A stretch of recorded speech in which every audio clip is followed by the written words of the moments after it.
Welcome everyone to Mystics Outlook. We got Raymond Lyons, Cardo Dudley Jr., and I am Wilson Tarpe Jr. here this evening. Washington's two-game winning streak is snapped by the Indiana Fever. Washington was on the road taking on the Fever. Indiana held them off 88-81. Cardo, we'll start with you, and then Ray. Just your thoughts on Washington's two-game win streak coming to an end. They have two more games this week, obviously, but they dropped the first of the three this week. They just didn't take care of business in the small areas of the game, rebounding, taking care of the ball. They definitely didn't do a good job defensively inside as far as keeping Aaliyah Boston contained and keeping drivers out of the paint where they got easy baskets. Kelsey Mitchell, seems like got to the paint at will, and you got to give Caitlin Clark credit. She's figuring things out. She controlled the pace. I know her turnovers are still high, but that came when the Mystics started blitzing her to get the ball out of her hands. But whenever the Mystics had a chance to kind of get the lead and try to get some momentum to try to secure this win, possibly, she made the right play. She made the assist, so she hit the big shot or whatnot. And, she controlled the game, you know what I mean? And, the Mystics didn't really have anyone that did that. Atkins, she did well as far as scoring the ball, but she really didn't do much in other phases of the other game. Her and Kelsey Mitchell was going back and forth. Carly Samuelson, efficient game, 16 points, 5 assists, 2 rebounds for 6 and 9 shooting. Stephanie Dolson did what she could, 14 points, 7 rebounds, 3 assists. But Leah Elvis, the rook, she finally had a rookie type game for the first time in a minute. She had to deal with Alyssa Smith. Like I said, Aaliyah Boston, she's in shape now. She's looking like Aaliyah Boston. 22 and 8 on 8 of 11. And then when you add in what Kelsey Mitchell did, 22 points, 8 of 11, they starting to figure things out. And all Caitlin Clark got to do is set the table. And then, hit the open jumpers when they come back to her. That's simply what she's doing, man. And it's inexcusable for the guards on the Mystics to allow Caitlin Clark to have 12 rebounds. And Atkins, 1 rebound. Carly Samuelson, 3. Van Loo, 3. You see what I'm saying? Like, you notice the theme. Like, it is just, it's inexcusable, man. And in a close game like this where you lose by 7, and it was very winnable down the stretch, those key possessions that you didn't get because you didn't rebound the ball, on top of turning the ball over, it really just compounds the fact that are the main reasons that y'all lost. It is just really, and it's the same thing when they do lose. The 2 games that they won, they rebounded well, they took care of the ball, they executed on offense. It's not rocket science, man. And obviously without Brittany and without Shakira, you don't have much room for error, especially being on the road. So, it's just the little things that just seems to plague them when they lose. It's just another close game that they just happen to lose, man. And that's what's frustrating once again about this season with them. It seems, if you look at their record, it seems like they're so far apart. But if you watch the games, you realize how close they are to this not even being the case. And that's what's most frustrating. Ray, your thoughts on the night? Yeah, like Cardell said, man, they just didn't check enough boxes.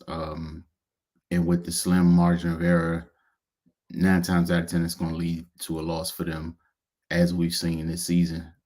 They got to do more things well than they don't. Atkins. It's good to still see her be aggressive offensively in regards to scoring, but yeah, with their limited roster at this point, she's definitely got to contribute more. The way they were, like Ardell pointed out, the interior defense, it was just lacking altogether. But kudos to the Fever, man. They executed really well. I am liking the way Caitlin is starting to adjust and starting to figure the league out. The ball and hand style she played in college is just not going to work. She was off ball a lot tonight, making it hard for them to find her. She's moving well. And then, of course, once she gets a sliver of room, she's letting that thing go. And with her shooting ability, if it go up, more often than not, it's going in. So yeah, teams are gonna have to defend her a certain way. But when she has the ball and they blitz her, she's still, having some issues with that. But that pressure is being relieved by allowing other people on her team to handle the ball at times. So just giving different looks. And yeah, Aaliyah, she's got her legs back, and the tear she's on right now is kind of what we expected after the stellar rookie season she had, and is leading the wins for Indiana. I think they won 4 out their last 5. So they're obviously a talented team, man. They got people that can play, and they're learning each other, and it's starting to come together. So they're kind of hitting their stride right now. As for the Mystics, they're on opposite end of the spectrum. The injuries aren't an excuse because they're in every game, like Cardell said. And at some point, you gotta look yourself in the mirror and say, hey, the things that are causing us to lose games, we're not going to do those things anymore. And it's just not happening. The same things are plaguing them every game, and the losses are piling up. And at some point, they're going to run out of time and be back in the lottery again. So yeah, they just got to clean those things up, man. And it's not impossible. They're very simple things: boxing out, taking care of the ball, and not only that, the live ball turnovers is just crazy. And their defense is not getting a chance to set up. At least if it's a dead ball, you can get back and set up. Because for the most part in the half court, they're pretty solid. But when teams are just running down their back and getting layups, it's not much you can do about that. But yeah, man, hopefully they can recover this weekend. They see Dallas twice. And yeah, man, just hope Atkins can keep up her stellar scoring output, and then just start to round out her game a little bit. Yeah, right. To piggyback off what you're talking about, the turnovers, the type of turnovers specifically with the live ball turnovers. Tonight's a perfect example. Both teams have 11 turnovers. Indiana, they gave up 10 points off their 11 turnovers. Washington gave up 20 points off their 11 turnovers. Just to further drive that point home you were making. When they turn it over, it more often than not directly leads to points for the opposing team. And it cost them. We've mentioned, you and Cardell have mentioned in the past about some of the issues they've had executing down the stretch in games this season, which is why you can't have those areas in which you struggle on the margins, like with the turnovers. Because if you already know you're gonna have some of those weird moments down the stretch closing games, that's 10 points right there in a game you lost by 7. 10 points gone. Just off not taking care of the ball. And you guys both mentioned Aaliyah Boston. I know certain players' fan base was fighting this for a little while, but the best thing for Indiana, like I think most people thought, was you had the reigning rookie of the year. How about you play inside out, make things a little bit easier for everybody involved, and things would be okay for them. Sometimes 1 + 1 is 2. You drafted a very good big. Then you drafted a guard who can also be very good. Play through the big. She was there first. Play through the big. And it makes life easier. Nalissa Smith, you got to account for her too. Like, there's so many ways into it. What's it called? Caitlin's not one of those situations where you went somewhere where you're void of talent and you have to carry everything. Contrary to people's weird narratives, like they had the #1 overall pick last year. Who was the rookie of the year? So that's immediate return on your investment, correct? Kelsey Mitchell is somebody that Caitlin passed on her way to scoring all those points. Kelsey Mitchell was on that list. She was ahead of her at a time, right? Nalissa Smith is another top 3 pick. You were coming into a place where these things are here to help you. So, I know everyone likes things to be rushed or whatever, but took Indiana some time. And obviously, I think the best thing for them when they had a little break, some rest, some practice time, which it's tough in the W getting because of how crazy the schedule is. But playing inside out, has totally helped them. Obviously, Ray, you mentioned it. Cardell, you talked about it too. Just getting them back where they need to be, right? And then for Washington, I'm right with you guys. Been saying the same thing all year. It's not a case where they're incapable of competing every night. They're there. Just have to tighten up. And as you say, Ray, otherwise, getting to the point, a couple weeks from now, where if things don't, you don't start to capitalize on some of these opportunities. Just like we were talking the other night, I think on the focus, we're like, little bunches here and there. If you could pick up some wins, put you back in range, right?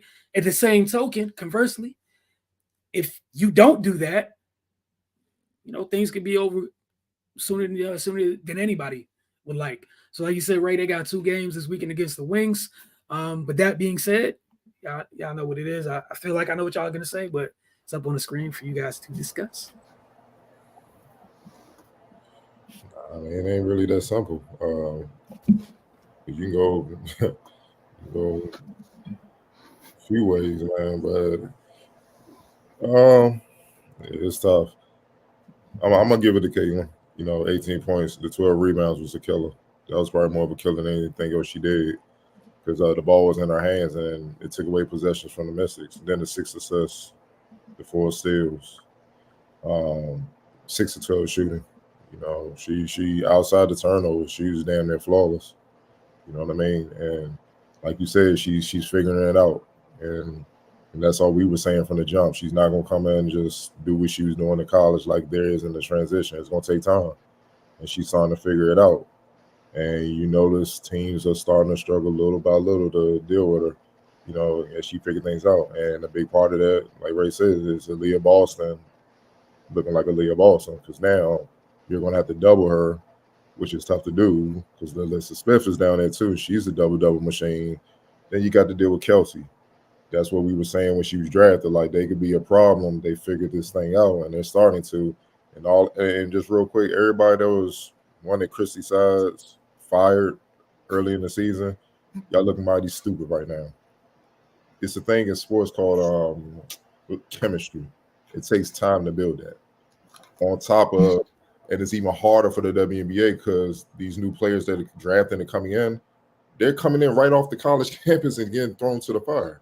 It's not like the NBA where you get drafted, you have a summer, play with the guys, get a feel for things, training camp, preseason, then you get to the regular season. You got about 3 or 4 steps before you get to the show to try to figure this thing out. But the ladies, hey, figure it out in the fire, like you in the fire. And that includes her. So she's trying to figure out the type of talent Caitlin is and how to blend it with the other players and make it work.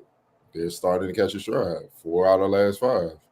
And now you're starting to see what they could become. And that's what we were saying. We were saying, like, they got weapons over there. So Caitlin just come in and set the table and just feed off of what they can do. Yeah, this nigga turn around pretty quickly. And you're starting to see that. So, shout out to her, man. People just silly, man. Firing coaches. What can any coach do in like 2 or 3 games? Like, come on, man. It's just silly, dog. So, but yeah, I'm gonna give Caitlin the props, man. Like, she killed him in many ways. All right, Ray. Man, it's a group effort, man, between Aaliyah, Kelsey, and Caitlin. But Jesus. Yeah, I mean, I guess you will have to give Caitlin the nod since she's making most of the decisions. And it was a close game, and she made plays when she needed to, and just kind of played within herself. Yeah, I know the turnovers were still a little high, but they weren't the turnovers we were seeing early in the season when she was just forcing things and trying to do too much at times. So yeah, man, and those rebounds, crucial. 12 rebounds from the point guard spot, like that can't happen. That just absolutely can't happen. And then, of course, the efficiency shooting the ball. Yeah, she'll get the nod tonight from me as well. All right, which means this is an interesting group here. You got several candidates here for X Factor. Aaliyah Mitchell, there you go. All right, I like that. Okay. Hey, man, no complaints. That's 44 points, 11 boards for Leah Mitchell, missing a combined 6 shots. Yeah. And they all and but combined 16 to 22. Yeah. And 5 or 6 for 3. And 7 to 9 from the line, though. Like, come on, man. Damage Both was of them. done. Yeah. Yeah. Leah And Ball again, and Kelsey. Both of them. look, man, they're headed. Shout out to the Fever for being headed in a good direction for Washington. Get another chance to regroup this weekend if you're able to take both of those this weekend.